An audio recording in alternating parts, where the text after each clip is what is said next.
Hey all, it's Eli, the discerning Christian of the prophetic. Uh,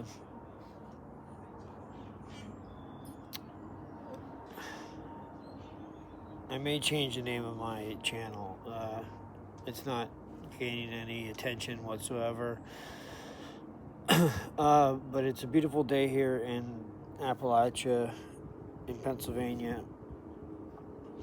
I live, there's mountains over here to the south of me, and the Susquehanna River is right here to the north of me, probably about 400 yards or so. Anyway, I'm going to keep this extremely brief today. Went to church again for the second week in a row. My mom, of course, she's a member of this church, an active member, and always texts me on Saturday or whatever to go. And I've been making an effort to attend the church, and I'm a huge fan of the pastor. A younger guy. When I say younger, he's probably about my age. I'm 49, and I'm guessing he's probably right around that age, maybe slightly younger, maybe slightly older, but I think younger. But anyway, the message was great. I also know the worship leader personally. We're not friends or anything like that, but I've known him for years. His name's Matt. But I've been noticing a lot on like YouTube, X, general social media. There's a lot of talk about Christianity and Judaism and anti-Semitism, those kind of things. And I'm not going to take a position on anything in this video today. I am a Christian, like I said, so I do hold those Christian views. I'm non-denominational. I will say I'm critical of the Catholic Church. I know the Pope just died, and I know there's good Catholics out there. I know there are, but they are completely deceived. The Bible, nowhere in the Bible does it say that we're supposed to pray to Mary or pray to the saints or whatever. Some would argue it's just tradition, but the Bible doesn't talk about tradition or making up your own rules, or if you're out there admitting your sins, you don't need to go through a priest to admit your sins and absolve yourself of those sins. You can go directly to the Lord, to Jesus Christ, and ask for forgiveness. But I just feel like there's this revival coming, and I know that's a word that's used a lot by a lot of pastors and stuff, and I'm not sure where it's going to start, but I think it's going to start soon. We're heading into the springtime and then eventually the summer, and a lot of people are predicting, major events, protests, whatever you want to call them.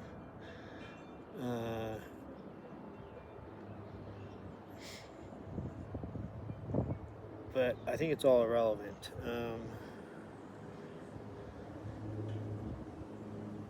They keep saying that church attendance is down, and it probably is amongst denominational churches like the Catholic Church, Episcopalian.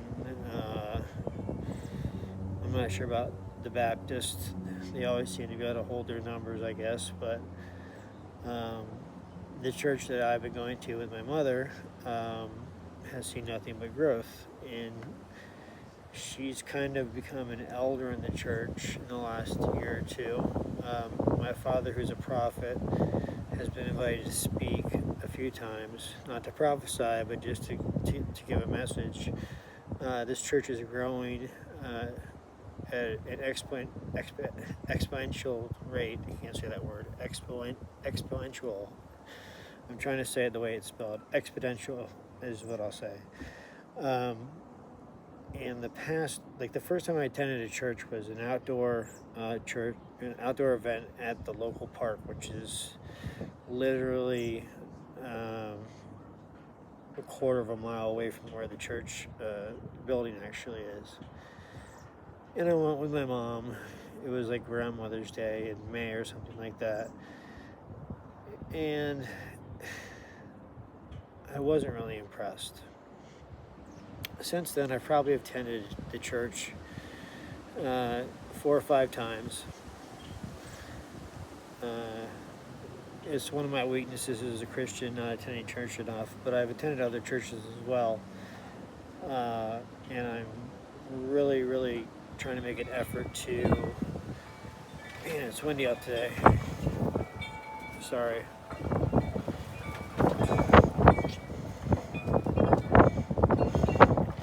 Don't want to lose my iPad here. But I can feel something in my soul, in my heart, that there's something major is about to happen. And when I know people say that kind of stuff all the time, something major is going to happen, and I don't mean this in a negative way at all. In fact, just the opposite. I see growth. I see people opening up to the spiritual gifts, or the gifts of the Spirit, rather. Whether it be prophecy or speaking in tongues or whatever. And for the church that my mother's attending, this is kind of new stuff, but the pastor there has really come a long way. I find his message is extremely poignant. Church today is like, I know there's been a lot of consulting with churches about, how long the services should be, what keeps people there, what determines if they're going to stay as members or if they're going to go. In fact, the pastor said that before he even gets up, most newcomers know that they're coming back or not, which I thought was a strange thing, but it was obviously done through some sort of study through consultants or whatever. But I kind of disagree a little bit, because their worship is very solid, led by my friend Matt, and so unless they're turned off by people raising their hands, as they worship the Lord, or something like that, or that are super traditionalist or orthodoxy or whatever, I don't really get why that's offensive or whatever. Unless they're playing some sort of bizarre worship music that doesn't focus on Jesus, I don't see how someone makes a decision about a church based, solely on the worship or whatever, or before the pastor speaks. But this pastor, and he'll probably never see this, maybe he will, I don't know, but he has grown immensely. And you're probably wondering, well, how the heck do you know what you're talking about in terms of, how much growth a pastor's shown or whatever? Well, I'm 49. I grew up in the church from the time I was a baby till 49. And there's been stretches of time where I did not attend church at all, long stretches of time, because I definitely had some bad experiences growing up. I'm not going to sit here and complain or moan about, the pressure it is to be the eldest of a pastor, a PK, preacher's kid or whatever. But whatever direction this church is going through, whatever direction this church is going, it's the right direction. The name of the church is Northway, and I just feel so blessed that, because for a lot of years when my mother was jumping from church to church and she wanted me to try this church and that church and this church and that church, and we also went to another church called Crossroads, which they do a good job there too. But I found that this new church on Northway, it's called Northway Church, I believe, or something along those lines. It's on Northway Road in Williamsport, Pennsylvania. They're doing something right. Apparently their early service isn't getting the kind of attendance they want, but it's 8:45 on a Sunday, and for guys like me that work Tuesday through Saturday, the last thing I want to do is get up at 7 o'clock in the morning or 7:30 to get ready to go to church. And it's not because I don't love Jesus or I don't want to be part of that, but I much prefer the 10:30 a.m. church service. But for all my fellow Christians out there, something big is coming. There's going to be like a big revival. You're going to see a certain demographic of churches explode. And I'm not talking about the Catholic Church or Episcopalian or Calvinistic or the Church of Jesus Christ of Latter-day Saints or Mormonism or any of that kind of stuff. I'm talking about Bible-believing, evangelical, charismatic churches. And what I like about this pastor the most is that he is extremely open-minded to things, to the gifts of the Spirit that the church prior to him becoming the lead pastor or whatever definitely did not embrace. So anyway, pray for your pastor and his wife and his family, and pray for your church that they find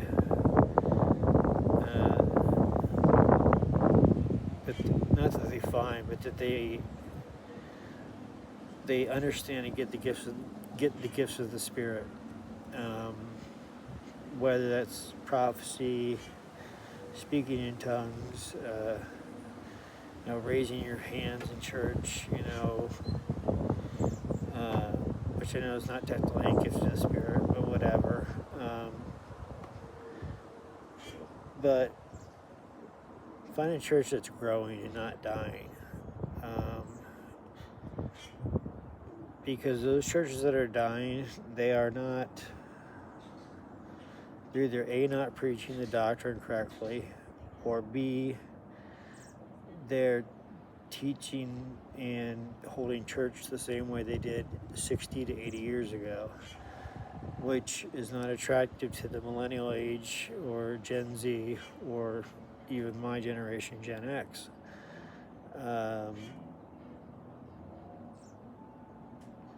So anyway, this summer is going to be a hot summer, and I don't mean temperature-wise. My main goal is to try to make church every Sunday that I possibly can. Maybe become involved in the church. Give my 2 cents. I'm not a prophet, but the Lord has blessed me with razor-sharp discernment when it comes to things of the prophetic, of the supernatural, of churches in general, of pastors, worship leaders, that kind of thing. And for the first time in many, many years, I hate to say the first time ever, because I've been to some good churches over the years, but this church has something brewing, something going on, and every week I go, it gets more and more crowded, and I attribute that to some members of the congregation. The pastor looks up to my mother and father, considering my father's been in the ministry for over 4 decades, and my mother's been right by his side through all that. And so she was asked today to be some sort of part of the church's governmental body. Nothing super important. In fact, I was getting ready to leave, and she told me, like, yeah, they're gonna name me the new overseer. So I forget. I think it was just like a job of like greeting people or overseeing something or other. And I said, well, Mom, I'll stay, I'll stay and, whatever. And she's like, no, it's not a big deal.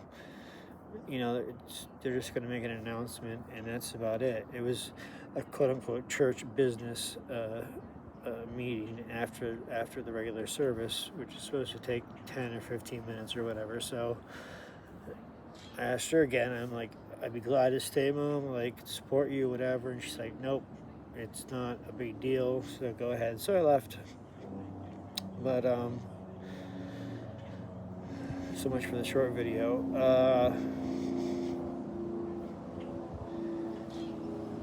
I just think it's time for Christians to like kind of put their foot down and quit worshiping guys like Donald Trump. I mean, I voted for Trump, and I'll vote for him again on a third term if need be. As of today, things could change at any point, but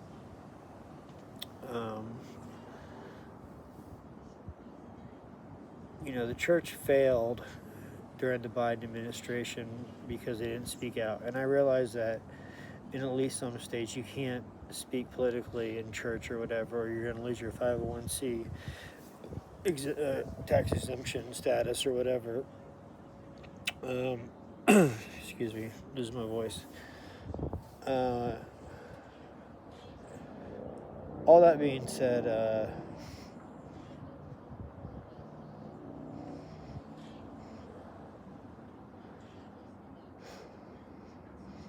sorry for the long pause.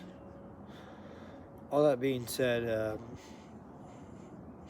again, just pray for your pastor and his wife and his family, and pray for all the worship team, from the worship leader to the drummer to the lead singer to the multiple guitarists or whatever instrument they play, and pray for continued growth in those churches, because there's something stirring here in America, and I can't figure it out. And I'm not sure if it's just the Lord getting us ready for war, so to speak, against the devil, against demonic spirits. I can personally testify to demonic spirits in my life who have taken over members in my family, and I've been praying a lot for them, but I realize I can only pray so much, and without their cooperation, so to speak, and their continued embracing of said demonic spirits, it's kind of a lost cause. So I hope you all have a blessed Sunday. I hope that you, like me, try to continue to make an effort to make it to church, because there's something to be said about fellowship with other Christians.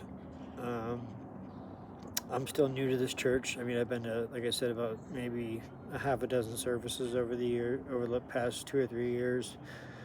And I've gone to another church about a half dozen times. But I believe this is the church for me. And it's taken me a long time to find a church, because when you grow up in the church, you see things and you understand things, and you have this discernment that most people don't have.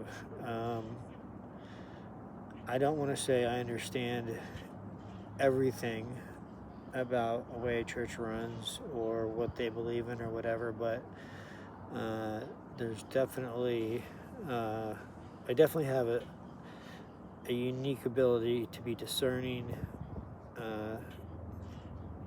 in a way that God would want me to be discerning, and I thank Him every day for that gift, I guess, so to speak. So God bless y'all. Hope you all have a good week, and I will talk to you later. The Discerning Christian of the Prophetic, out.